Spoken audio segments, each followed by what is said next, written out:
Hey everyone, कैसे हैं आप सब। तो आज की इस वीडियो में ये हमारा लास्ट वीडियो है जहाँ पे मैं आपसे बच्चों को FYP सेमेस्टर 2 AC हिंदी के जितने इंपॉर्टेंट क्वेश्चन हैं जो पेपर में एग्जैक्टली पूछे जाएंगे ये आपको मैं बताने वाला हूँ। यहाँ पर जो लगता है मुझे मेरे हिसाब से कि ये सब सवाल आपके पेपर में आएगा, तो चलिए उन सब सवालों को बताते हैं। और आप सभी बच्चे इन सब सवालों को डिटेल में पढ़ना है। हमारे चैनल पे प्लेलिस्ट बना हुआ है जहाँ पर AC हिंदी पूरा कंप्लीट लेक्चर हमने बता दिया है। जो जो टॉपिक था, चाहे पल्लवन था, संप्रेषण है, संक्षेपण है, लिंग निर्णय है, मुहावरे हैं, लोककृतियाँ, ये सब कुछ हमने वहाँ पढ़ाया हुआ है। जाके देखिए। एग्जाम में 50 में 50 लेना चाहते हैं, सारे वीडियो देख डालिए, समझ लीजिए अच्छे से। 50 मार्क्स आप लोग आराम से लेकर आ जाइएगा, कहीं आपको एक्स्ट्रा कुछ मेहनत नहीं करनी पड़ेगी। फिलहाल अगर आपको ये वीडियो पसंद आता है, वीडियो को अपने दोस्तों के साथ शेयर करिएगा। चैनल पर अगर न्यू आए तो चैनल सब्सक्राइब करिएगा, साथ में बेल आइकन पे क्लिक कर लीजिएगा ताकि इसी प्रकार हर अपडेट आपको से मिलता रहे।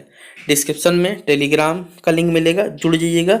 कॉलेज का, यूनिवर्सिटी का कोई भी अपडेट आएगा शेयर किया जाएगा। पूछने के लिए फेसबुक, इंस्टाग्राम है, वहाँ पूछ लीजिएगा। देखिए, पहला ही सवाल पेपर में जो पूछा जाएगा आपके संप्रेषण से जुड़ा हुआ, और ये हमने आपको प्रीवियस वीडियो में कराया था। संप्रेषण के बारे में, संक्षेपण हमने आपको कुछ बताया हुआ था। संप्रेषण के बारे में पूछा जाएगा कि संप्रेषण की आपको पहले परिभाषा देनी है, या संप्रेषण क्या है, ठीक है। और इसके जो विभिन्न प्रकार होते हैं इनका आपको क्या करना है, वर्णन करना है।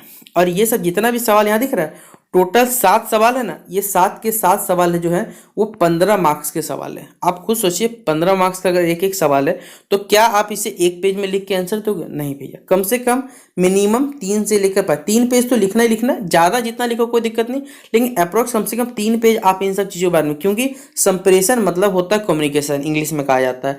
आपने सेमेस्टर 1 में जब इंग्लिश पढ़ा होगा, इस इंग्लिश, तो हमने आपको कम्युनिकेशन पढ़ाया हुआ था।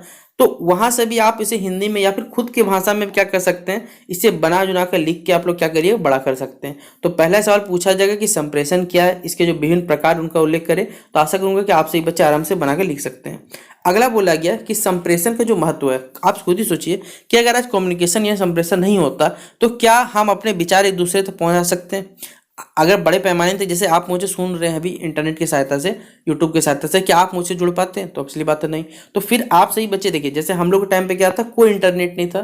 इंटरनेट था तो हमें मालूम भी नहीं था। जो भी मार्केट में नोट्स मिलता या कुछ भी मिलता उसे हमें पढ़ना पड़ता, लेकिन उसमें बहुत सारा गलती रहता। लेकिन आज इंटरनेट के दौर पे बहुत सारे फायदा भी, नुकसान भी, असली बात है। तो इसका महत्व क्या है आपको बताना है, ये नहीं कि इसकी बुराइयां क्या है। तो आप इसे बना के लिखिएगा, तो भी इसमें आपको 15 मार्क्स आराम से अवेलेबल हो जाएगा, अब बना लीजिएगा। तो अगला है, ये वाला VBI कर लीजिए। पल्लवन को परिभाषित करें और इसके जो उपयोगिता है, यानी इसका भी महत्व बताना है आपको कि पल्लवन क्या होता है, पल्लवन की या फिर पल्लवन को परिभाषित करें और इसको जो महत्व होता है उसके बारे में आपको क्या करना है, या उपयोगिता के बारे में बताना है। अगला, ये क्वेश्चन संप्रेषण, कम्युनिकेशन, संक्षेपण, समरी राइटिंग जिसे कहा जाता है, ठीक है, मतलब समरी लिखना। तो संक्षेपण की परिभाषा देते हुए इसके जो गुण होते हैं वो आपको क्या करने, बताने। संक्षेपण मतलब कोई भी कहानी है, मतलब कहानी भाई 1 पन्ना 2 पन्ना का हो सकता है, उसको आपको क्या करना है, 10 लाइन या 6 लाइन में आपको उसे शॉर्ट में समझा देना है कि जितने भी इंपॉर्टेंट जो पॉइंट्स है वो भी छूटना नहीं चाहिए। प्लस आप सही बच्चों यहाँ क्या करना चाहिए कि जो भी आप लिखिए संक्षेपण के बारे में वो टू द रिलेवेंट लिखिए, यानी कि आप कुछ जोड़ घटाव करने जाए, मतलब कुछ एक्स्ट्रा ऐड मत करने जाइएगा। जितना शॉर्ट में और अच्छे से बेहतर से कहानी समझ पाए वही हमारे पास क्या कहलाता है, संक्षेपण यानी समरी राइटिंग कहलाता है। तो इस संक्षेपण की परिभाषा देते हैं, उसके विभिन्न गुणों को लिख लीजिएगा। अगला है भाषा संप्रेषण को परिभाषित करते हुए, यानी देखिए संप्रेषण का एक टाइप होता है जिसमें होता है भाषा संप्रेषण। तो आपको इसको परिभाषित तो करना ही करना है, और इसके जो प्रकार हैं, ठीक है, इसको भी आपको क्या करना है, साथ में उल्लेख करना है। तो ये भी 15 मार्क्स का सवाल है। अगला, आपके सिलेबस में देखिए समास दिया हुआ है। समास और लिंग निर्णय दो चीज है जहां से पेपर में सवाल पूछा जाएगा। पिछले बार पेपर में समास में तत्पुरुष समास पूछा गया था, हो सकता है इस बार बहुब्री पूछ ले, द्वंद्व पूछ ले, द्विगु पूछ ले, तो फिर कर्मधारय समास भी पूछ सकता है। तो अगर आप सही बच्चे उन जो हमारे चैनल पे वीडियोस बने हुए, अगर आप पूरा देख के जाते हैं समास का, तो आप लोग आराम से समास बना पाइएगा। समास से जुड़े जो भी सवाल आएगा या लिंग निर्णय से जुड़ा हुआ सवाल आएगा वो भी आप लोग पेपर में लिख पाइएगा। तो उन वीडियोस को जरूर देख के जाइएगा। बार बार आप सही बच्चों बोल रहा हूँ कि आपका पेपर अच्छा जाएगा, याद रखिए। अब आपको मेहनत खुद करना है, तो भाई ऑब्वियसली बात है, वीडियो तो आपको देखना पड़ेगा। हम बार बार थोड़ी बोलेंगे कि भाई आप देखिए देखिए देखिए। अगला, शाब्दिक और जो अशाब्दिक संप्रेषण होता है हमारे पास, यानी कि जो कहा जाए शाब्दिक और अशाब्दिक में उसके जो अंतर होते हैं उनको आपको विस्तार पूर्वक क्या करना है, इसको बताना है। और ये भी सवाल 15 मार्क्स का पेपर में पूछा जाएगा। तो यहाँ से टोटल 7 इंपॉर्टेंट क्वेश्चन बताया। अब आते हैं अगले इंपॉर्टेंट क्वेश्चन पे। जो बच्चे अभी तक वीडियो स्किप नहीं कर रहे थे तो भैया अब आप सभी बच्चों का, जो भी बच्चे चले गए होंगे तो उनका तो छूट गया होगा। अब आते देखिए और इंपॉर्टेंट क्वेश्चन पे, जहाँ से पहला ही सवाल, ये क्वेश्चन QS मतलब यहाँ क्वेश्चन हो गया हमारे पास।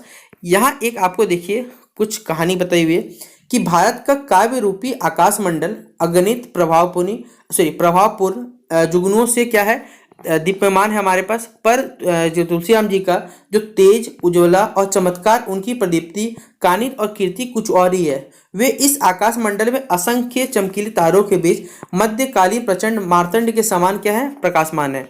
तुलसीदास हमारे ही नहीं बल्कि हमारी आगामी जो संतानों के लिए एक अनुकरणीय अनुपम आदर्श है। जो स्थान अंग्रेजी में महाकवि शेक्सपियर का है, वहीं पर कहीं ऊंचा स्थान हम हिंदी साहित्य में अगर कह सकते हैं तो तुलसीदास जी का है। हम क्यों न दें, ये कोरे कवि नहीं थे, वरना ये थे एक अद्वितीय चरित्र वाले कवि सम्राट, परमो श्रेणी के महात्मा, राम के अनन्य भक्त, धर्म और नीति के उच्च प्रदर्शक, दार्शनिक, गंभीर तत्वों को सरल शब्दावली में समझाने वाले उपदेशक एवं भविष्य के गर्भ में निहित घटनाओं को बतलाने वाले महात्मा थे। यानी यहाँ पर तुलसीदास जी का चित्रण यहाँ बताया गया। अब ये हमारे पास एक क्वेश्चन दिया हुआ है और बोला जाएगा कि आपको इसका संक्षेपण करना है। तो भैया आप संक्षेपण कैसे करिएगा, तो बताया था जो भी पॉइंट वाइज बातें हैं वो आप इसे लिखिएगा। जैसे पहले सबसे पहले हेडिंग डालिएगा, शीर्षक क्या है हमारे पास, यानी शीर्षक मतलब हेडिंग हो गया। गुरु शिष्य संबंध कल और आज, यानी गुरु शिष्य का जो संबंध है वो वर्तमान का और हमारे भविष्य का, यानी कल और आज का बताया गया। गुरु शिष्य का संबंध जो है आज एक व्यापारिक समझौता भर रह गया। मतलब आप पिछली बार जानते हैं कि आजकल क्या बिजनेस बन चुका है एजुकेशन। अभी बोलिएगा कि सर आप अपनी अच्छाई बता रहे, भाई मैं कोई अच्छा नहीं बता रहा, मैं आपको बता रहा हूँ मार्केट में हमारे पास बहुत सारे ऐसे कॉम्पिटिटर हैं जो कंटेंट क्रिएटर्स भी है, जो सिर्फ आते हैं कुछ समय के लिए अपने बैचेस बेचने के लिए। फ्री ऑफ कॉस्ट किसी को नहीं पढ़ाना है। भाई हम लोग आज तक कोई बैच स्टार्ट नहीं किए, कुछ नहीं है, जितना होता है फ्री ऑफ, जितना हेल्प कर पाते करते हैं और जब तक होगा तब तक करेंगे। हमारा एक ही लक्ष्य है कि देखिए जितना हो सके बच्चों को जोड़ना है फ्री ऑफ कॉस्ट, 1 रुपये किसी नहीं लेना। हाँ बोलिए सर आप यूट्यूब से, हाँ भाई यूट्यूब क्या है, अमेरिकन कंपनी है, हम आपसे डायरेक्टली नहीं लेते यूट्यूब के थ्रू, क्योंकि भाई वो पैसा अगर नहीं भी लेंगे तो आप सभी बच्चे जानते हैं कि वो पैसा अमेरिका खोने में चला जाएगा। तो पैसे को, और ये ऑब्वियसली बात है कि जो भी इसमें टैक्स कटता है वो भारत सरकार के पास भी जाता है, जिससे घर कैसे देश में भी पैसा आता है ना, ये तो नहीं आता। इसलिए यहाँ पर हम लोग जितना हो सके कर पाते हैं। तो आप सभी बच्चे भी जितना हो सके अगर अपने दोस्तों को, जो भी ग्रामीण क्षेत्रों में बच्चे हैं, अगर सभी पे प्रॉपर इंफॉर्मेशन पहुँच पाएगा तो वो क्षेत्र में विकास होगा ना। कहीं भाई हम खुद विकास हो जाए ये हमारी सोच से नहीं, हमें विकास, हमारा लक्ष्य यही है कि देखिए हर भारत के हर कोने तक हर बच्चे पर शिक्षा पहुंचनी चाहिए। जब शिक्षा पहुंचेगा तो ही हमारा देश हर फील्ड में क्या तरक्की कर पाएगा। तो आपको लगता है, जो भी विचार लगता है कि भाई मैं सही हूँ गलत, तो वो बता सकते हैं आप लोग।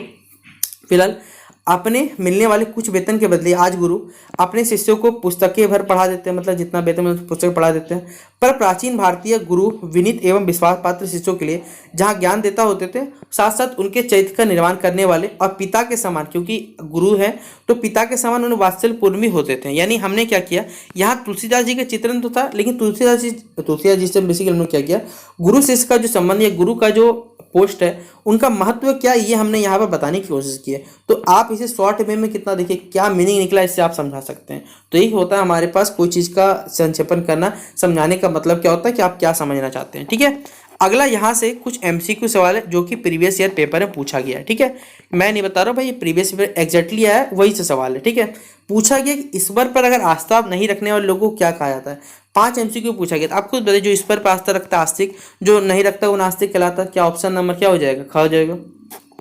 सीमित या फिर कहा जाए कम खर्च करने वाला, उस व्यक्ति को क्या कहा जाता है, तो याद रखिए मितव्ययी कहा जाता है। ठीक है, अगला है इनमें से कौन सा 2 शब्द अलग है, आप खुद देखिए, वारिज और ये अम्बुज, कौन सा अलग है, आप लोग कमेंट बॉक्स में बताइए इसका आंसर। फिर बोलता है गुड़ खाए गुलगुल्ले से परहेज, मतलब गुड़ खाना पसंद है लेकिन गुलगुल्ले से परहेज करता है, जब गुलगुला खुद मीठा होता है, बताइए तो क्या होगा। देखिए इसका मतलब होता है खुद प्रॉफिट में रहना लेकिन दूसरा को लॉस कर रहा, मतलब हमेशा लाभ करना, यानी अपना खुद का तो प्रॉफिट में रहेगा लेकिन दूसरा को नुकसान करता रहता है। ये चीज कहलाता है हमारे पे गुड़ खाए गुलगुले में रहने का अर्थ। फिर वर्तमान समय में देखिए राजभाषा आयोग के अध्यक्ष कौन, देखिए ये जब सवाल पिछले गत वर्ष पूछा गया था तब इस सवाल का आंसर कुछ अलग था, लेकिन इस साल अलग हो जाएगा। क्यों? क्योंकि वर्तमान में इसके जो अध्यक्ष बने हैं राज्यसभा भाषा के, वो श्री अमित शाह केंद्रीय मंत्री जो बने वो बने। सितंबर 2024 में समिति में 36वीं बैठक हुई थी जहां उस चीज के लिए इन्हें अध्यक्ष चुना गया। तो ये सवाल अगर आप पूछा जाए तो इसका आंसर क्या हो जाएगा? अमित शाह इसका राइट आंसर हो जाएगा। तो इस प्रकार आप सही बच्चों का ये कंप्लीट होता है एसी हिंदी का इंपॉर्टेंट क्वेश्चन जो हमें लगता था वो हमने आपको समझा दिया। वीडियो पसंद आया हो शेयर कर दीजिएगा, कहीं भाई बहुत मेहनत की हमने आपके लिए। तो चलिए मिलते हैं नेक्स्ट वीडियो पे। Best of luck for examination, तब तक के लिए जय हिंद जय भारत।